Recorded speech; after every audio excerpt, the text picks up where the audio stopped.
Hola, hola, bienvenidos a esta edición de viernes 25 de junio del 2021, programa número 176. No, sí, es correcto, 176. Estoy un poco perdida con los días, pero realmente es una bendición y un privilegio llegar al día viernes, próximos al fin de semana y casi ya finalizando otro mes. Estamos agradecidos con Dios por su compañía y comenzamos, como lo hacemos siempre, con el devocional del día de hoy.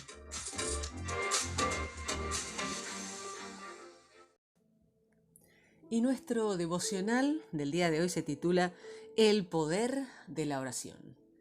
En febrero del 2016, los arzobispos de Canterbury y York convocaron a una gran ola de oración por la evangelización durante la semana anterior al domingo de Pentecostés. La semana culminó con eventos señalados y celebrados en 6 centrales de todo el Reino Unido durante el fin de semana de Pentecostés. Todas las catedrales rebosaban de gente. Pete Greig, fundador de Oración 24/7, lo describió así: una oleada, un movimiento desde las bases hacia arriba. Dijo que se había sentido muy tocado en el corazón por un chico que había orado por 5 amigos, 3 de los cuales se habían hecho cristianos. Justin Wilby, arzobispo de Canterbury, pidió a la gente que oraran por 3 cosas: que todos los cristianos encuentren nueva vida en Jesucristo, que todos los que encuentren puedan ver algo de Jesús y que la iglesia se desborde con la realidad de la presencia de Jesús. La oración es la nutrición espiritual, igual que el cuerpo necesita comida física, así el alma necesita alimento espiritual. Pero la Biblia va mucho más allá de esto. La oración es poderosa, es como dice Charles Hudson Spurgeon, el delgado nervio que mueve los músculos de la omnipotencia. La oración tiene el poder de cambiar circunstancias, cambiar a los demás e incluso cambiar el curso de la historia. Proverbios, en el capítulo 15, nos dice que la oración cambia las circunstancias. Dios escucha las oraciones de los justos, dice el verso 29. Nuestras oraciones pueden marcar la diferencia en lo que ocurre. El Señor se mantiene lejos de los impíos, pero escucha las oraciones de los justos. De acuerdo con el autor de los Proverbios, la santidad significa mantener la senda enderezada, escuchar el consejo. Mantener la pureza de nuestros pensamientos significa responder a la gente con respuestas meditadas en la oración.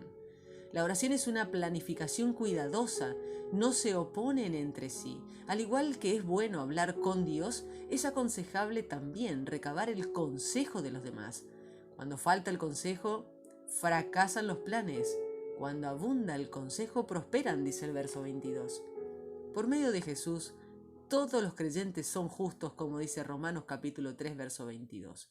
Por tanto, Dios escucha tus oraciones y llevarás bendición donde quiera que vayas. Una mirada radiante alegra el corazón y las buenas noticias renuevan las fuerzas. Hechos capítulo 16 nos habla de la oración, que la oración cambia a la gente. ¿Qué hizo la iglesia primitiva que fuera tan poderosa? Ciertamente parte de la respuesta es la vida de oración de aquellos que fueron los primeros creyentes. Primer consejo para todos nosotros, si la iglesia primitiva pudiera darnos, este sería el número 1. Ora regularmente. Parece que la oración era un hábito regular. Una vez cuando íbamos al lugar de oración, dice el verso 16. Esto sugiere que no solamente oraban cuando estaban solos, sino que se reunían para orar juntos frecuentemente. Ora en el nombre de Jesús, es el segundo consejo. La oración cristiana es poderosa porque oramos en el nombre de Jesús, no en el nuestro. Pablo era seguido en la ciudad de Filipos por una adivina que claramente estaba bajo la influencia demoníaca como resultado de practicar lo oculto. Finalmente, después de varios días de esto, Pablo ya no podía aguantar sus interminables retailías. Por lo tanto, se volvió y reprendió al espíritu. En el nombre de Jesucristo te ordeno que salgas de ella. Y en aquel mismo momento el espíritu salió. El nombre de Jesús es poderosísimo. La única manera de enfrentarse al poder del demonio es mediante el nombre de Jesús. Ningún demonio puede con Jesús. Él nos libra de las fuerzas demoníacas, como transformó totalmente la vida de aquella joven. El demonio salió en aquel mismo momento. El tercer consejo de la iglesia primitiva para nosotros es: ora en todas las circunstancias.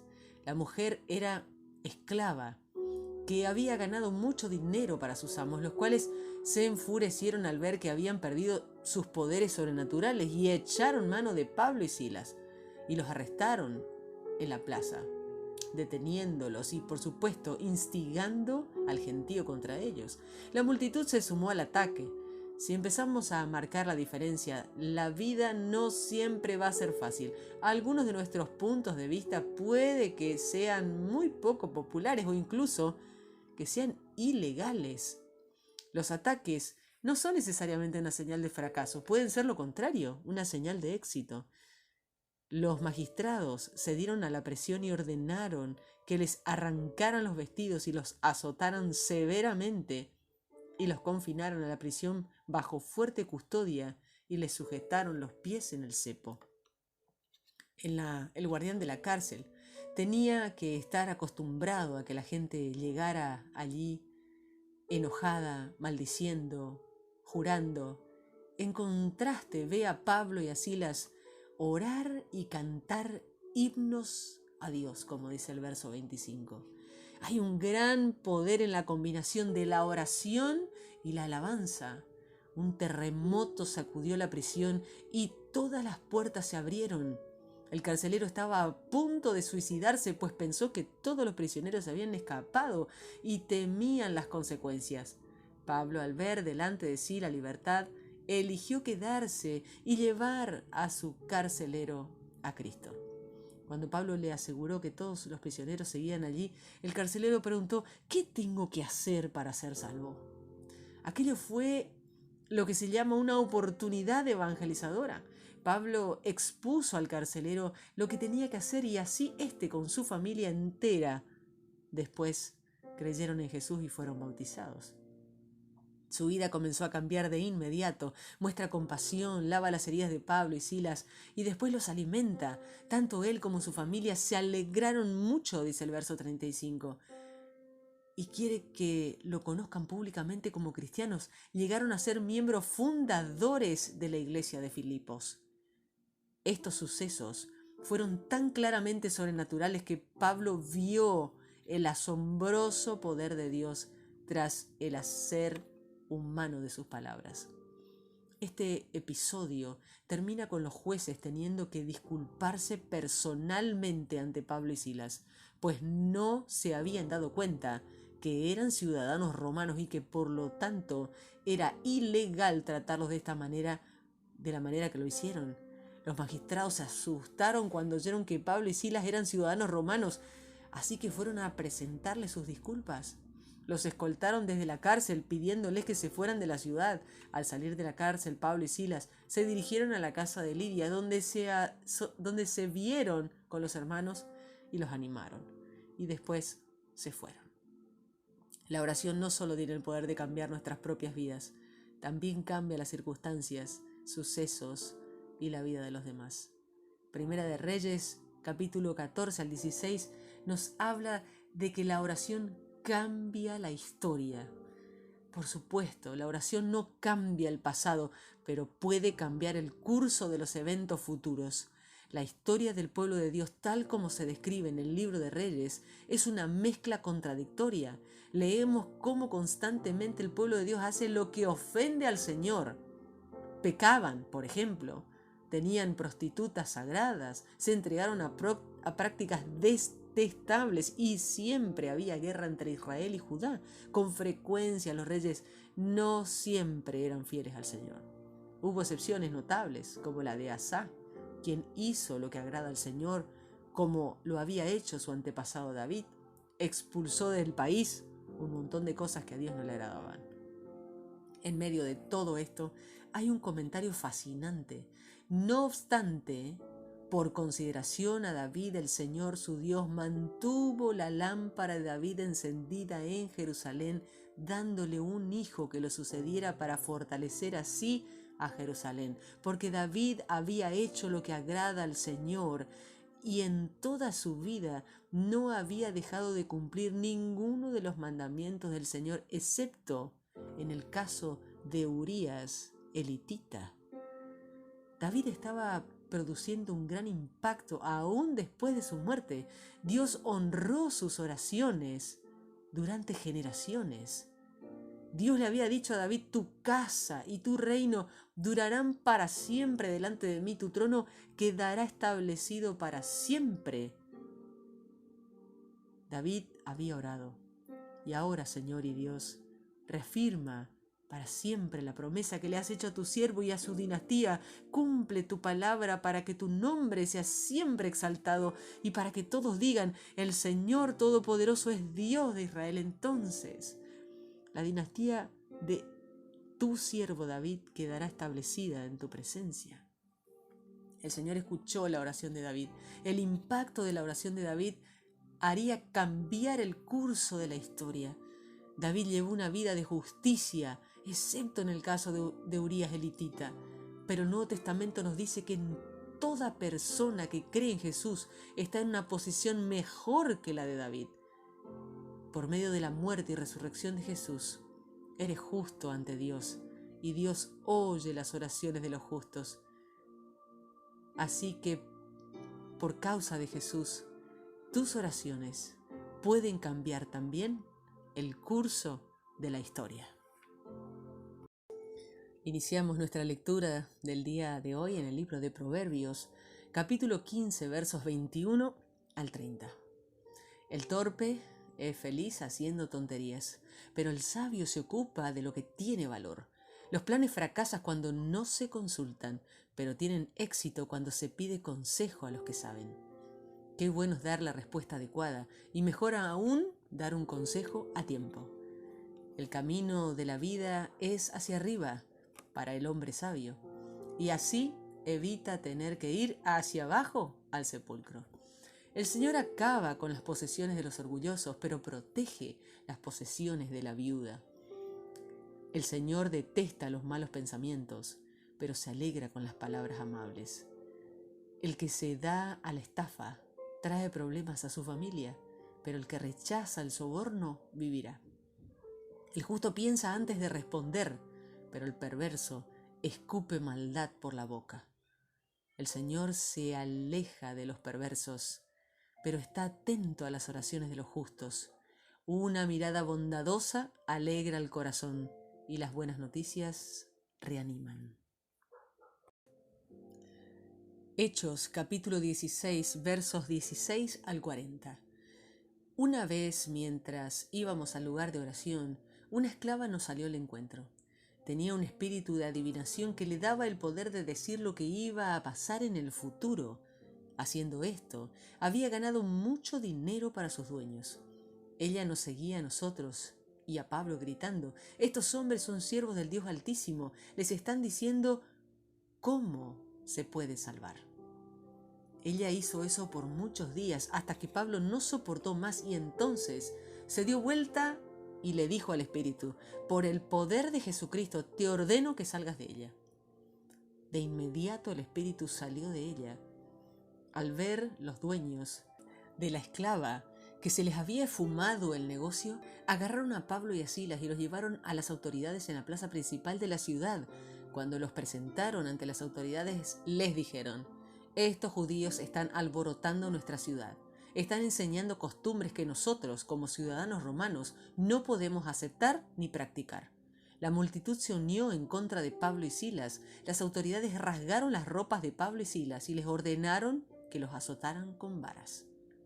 Después de azotarlos mucho, las autoridades los echaron a la cárcel y le dijeron al carcelero que los vigilara muy bien. El carcelero, al escuchar la orden, los llevó bien adentro de la cárcel y les aseguró los pies en el cepo. A la medianoche, Pablo y Silas estaban orando y cantando canciones a Dios, y los otros prisioneros lo escuchaban. De pronto hubo un temblor de tierra muy grande, tan fuerte, que los cimientos de la cárcel temblaron con fuerza. Entonces todas las puertas de la cárcel se abrieron y las cadenas de los presos se soltaron. El carcelero se despertó y vio que la puerta de la cárcel estaban abiertas. Pensó que los prisioneros se habían escapado y tomó su espada para quitarse la vida, pero Pablo le gritó: «No te hagas daño, todos estamos aquí». El carcelero le dijo a alguien que trajera luz. Corrió adentro y, temblando de miedo, cayó delante de Pablo y Silas. Entonces los llevó afuera y les dijo: «¿Qué debo hacer para ser salvo?». Le respondieron: «Cree en el Señor Jesucristo y serás salvo tú y todos los de tu casa». Pablo y Silas les anunciaron el mensaje del Señor al carcelero y a todos los de su casa. A estas horas de la noche el carcelero los llevó y les lavó las heridas. Inmediatamente fueron bautizados en él todos los de su casa. Después de esto, el carcelero llevó a su casa a Pablo, a Silas y les dio de comer. Él y toda su familia festejaron porque ahora creían en Dios. Temprano en la mañana las autoridades enviaron unos guardias a decirle al carcelero: «Suelta a esos hombres». El carcelero le dijo a Pablo: «Las autoridades han ordenado su libertad, así que salgan ahora y váyanse en paz». Pero Pablo les dijo a los guardias: «Las autoridades ordenaron que nos azotaran públicamente sin haber comprobado que hayamos cometido algún delito. Aunque somos ciudadanos romanos, nos echaron en la cárcel y ahora quieren que nos vayamos sin decir nada. Nada de eso. Que vengan ellos mismos a sacarnos». Los guardias informaron a las autoridades lo que Pablo había dicho. Cuando las autoridades se enteraron de que Pablo y Silas eran ciudadanos romanos, tuvieron miedo, así que fueron a hablar con Pablo y Silas. Les ofrecieron disculpas, los sacaron de la cárcel y les pidieron que se fueran de la ciudad. Cuando Pablo y Silas salieron de la cárcel, fueron a la casa de Lidia, donde vieron a los creyentes y les dieron mucho ánimo. Luego partieron de allí. Primera de Reyes, capítulo 14, versos 21 al 31. Cuando Roboán, hijo de Salomón, llegó a ser rey de Judá, tenía 41 años de edad. Gobernó la ciudad de Jerusalén unos 17 años. Jerusalén es la ciudad donde el Señor quería ser honrado. De todas las ciudades de Israel, él escogió a Jerusalén. La mamá de Roboán era Noamá, una amonita. Los de Judá pecaron y obraron mal ante los ojos del Señor. Sus pecados provocaron el enojo de Dios, más que los de todos sus antepasados. Al igual que los de Israel, ellos también construyeron santuarios entre las colinas y altares, y junto a ellos levantaron estatuas dedicadas a la diosa Aserá. Prepararon sus santuarios en cada colina alta y debajo de cada árbol verde. Había hombres que representaban estos dioses y cobraban dinero por tener relaciones sexuales. Así que el pueblo de Judá cometió mucha maldad, igual que la gente que vivía antes en esa tierra, la cual el Señor les había quitado a ellos para dárselo a los israelitas. En el 5.º año del reinado de Roboán, subió Sisac, rey de Egipto, y atacó a Jerusalén. Sisac saqueó los tesoros depositados en el templo del Señor y los palacios del rey. También robó los escudos de oro que David les había quitado a los oficiales de Hadad-Ezer, el rey de Siria. David los había llevado a Jerusalén, pero Sisac se los llevó todo el armamento de oro que había. Así que el rey Roboán hizo estos escudos de bronce para poner en su lugar, y se los dieron a los guardias que vigilaban la puerta del palacio del rey. Cada vez que el rey iba al templo del Señor, los guardias iban con él llevando sus escudos. Después de terminar, volvían a guardar los escudos en la pared del cuarto de la guardia. El resto de los hechos del rey Roboán están escritos en las crónicas de los reyes de Judá. Roboán y Jeroboán siempre estaban en guerra el uno contra el otro. Roboán murió y fue sepultado con sus antepasados en la ciudad de David. Su mamá era Noamá, una mujer amonita. El hijo de Roboán, Abías, reinó en su lugar. Primera de Reyes, capítulo 15. Abías comenzó a reinar en Judá cuando Jeroboán, hijo de Nabat, se ya llevaba 18 años de reinado en Israel. Abías gobernó en Jerusalén por 3 años. Su mamá era Macá, hija de Absalón. Abías cometió todos los pecados que su papá había cometido antes de él. Abías fue infiel al Señor su Dios, no era como su abuelo David, quien había sido tan fiel. Sin embargo, en honor a David, el Señor su Dios le permitió a Abías reinar en Jerusalén y tener un hijo, y dar seguridad a Jerusalén. David siempre hizo lo que el Señor quería, obedeciendo siempre sus mandamientos. En lo único que David no obedeció fue en lo relacionado con Urías el hitita. Roboam y Jeroboam siempre se hicieron guerra. Todo el resto de lo que hizo Abías está escrito en las crónicas de los reyes de Judá. Durante todo el reinado de Abías hubo guerra entre él y Jeroboam. Abías murió y fue sepultado en la ciudad de David. Su hijo Asá reinó en su lugar. Jeroboam llevaba 20 años reinando en Israel cuando Asá comenzó a reinar en Judá. Asá gobernó en Jerusalén unos 41 años. El nombre de su abuela era Macá, hija de Absalón. Asá hizo lo que el Señor consideraba correcto, tal como lo hizo su antepasado David. Había hombres que respetaban a otros dioses y cobraban dinero por tener relaciones sexuales con gente que quería tener relaciones sexuales con los dioses. Asá los echó del país.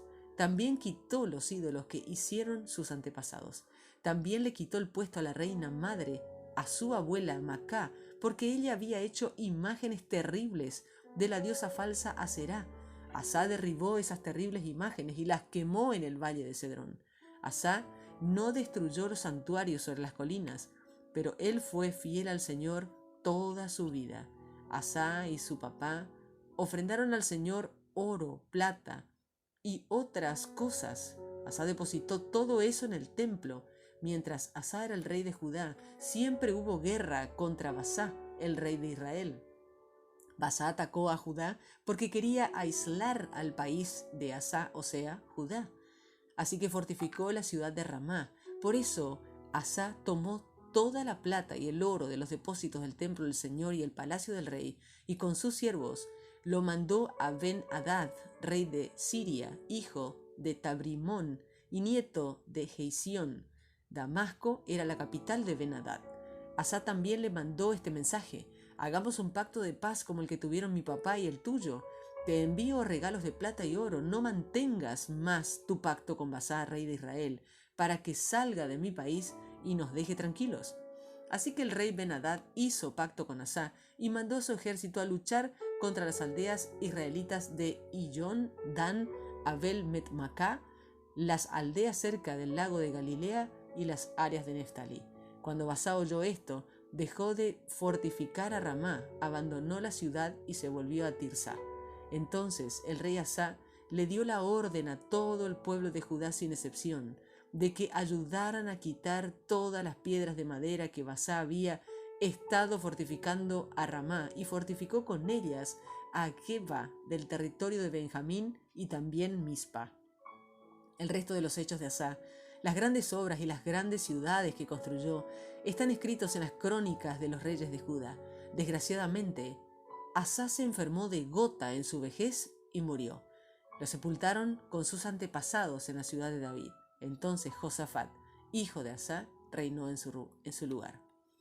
Asá había gobernado como rey de Judá por 2 años, cuando Nadab, hijo de Jeroboam, llegó a ser el rey de Israel.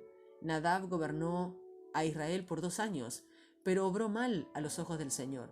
Pecó de la misma manera que su papá Jeroboam, cuyo pecado fue motivo para que los israelitas pecaran. Basá, hijo de Ahías, de la tribu de Isaacar, hizo un plan para matar a Nadab. Durante aquella época, Nadab y todo Israel estaban atacando la aldea de Gibetón, una aldea filistea. En ese lugar, Basá asesinó a Nadab, y en el 3er año de Asá, rey de Judá. Entonces Basá pasó a ser el siguiente rey de Israel. Cuando Basá llegó a ser el nuevo rey, mató a toda la familia de Jeroboam, sin dejar ni uno vivo.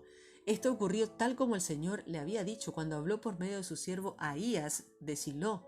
El rey Jeroboam hizo que los israelitas cometieran muchos pecados, lo que enojó muchísimo al Señor, Dios de Israel. Todo lo que hizo Nadab está escrito en las crónicas de los reyes de Israel. Durante toda la época que Basá gobernó en Israel, hizo la guerra contra Asa, rey de Judá. Basá, hijo de Ahías, pasó de ser el rey de Israel cuando Asa había gobernado en Judá por 3 años. Basá gobernó en Tirsá 24 años, pero Basá obró mal delante del Señor y cometió los mismos pecados que cometió Jeroboam, quien hizo pecar a los israelitas. Primera de Reyes capítulo 16 versos 1 al 7. Entonces el Señor le dio este mensaje a Jehú, hijo de Genaní, dirigido a Basá. Yo te hice importante cuando solo eras polvo y te elevé a ser líder de mi pueblo Israel.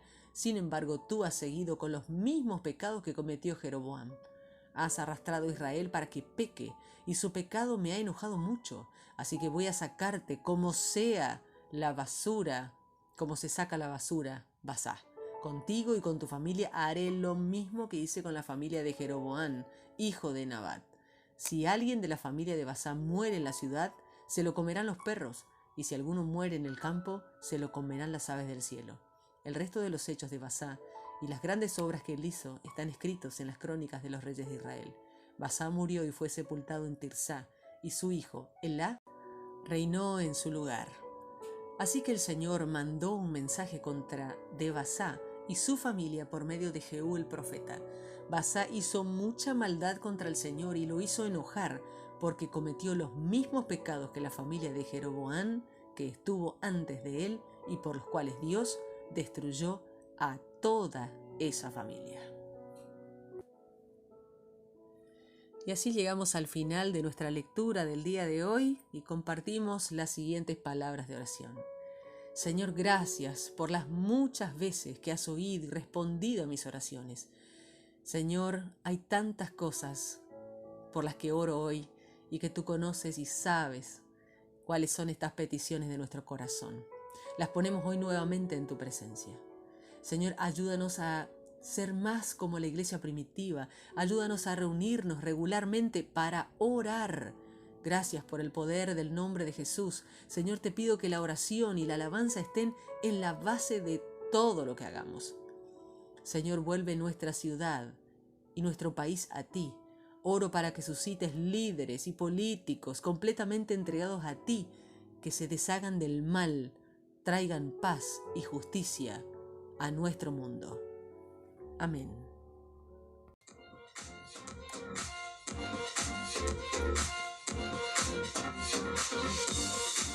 Y así llegamos al final de nuestra edición de hoy, viernes 25 de junio del 2021, programa número 176.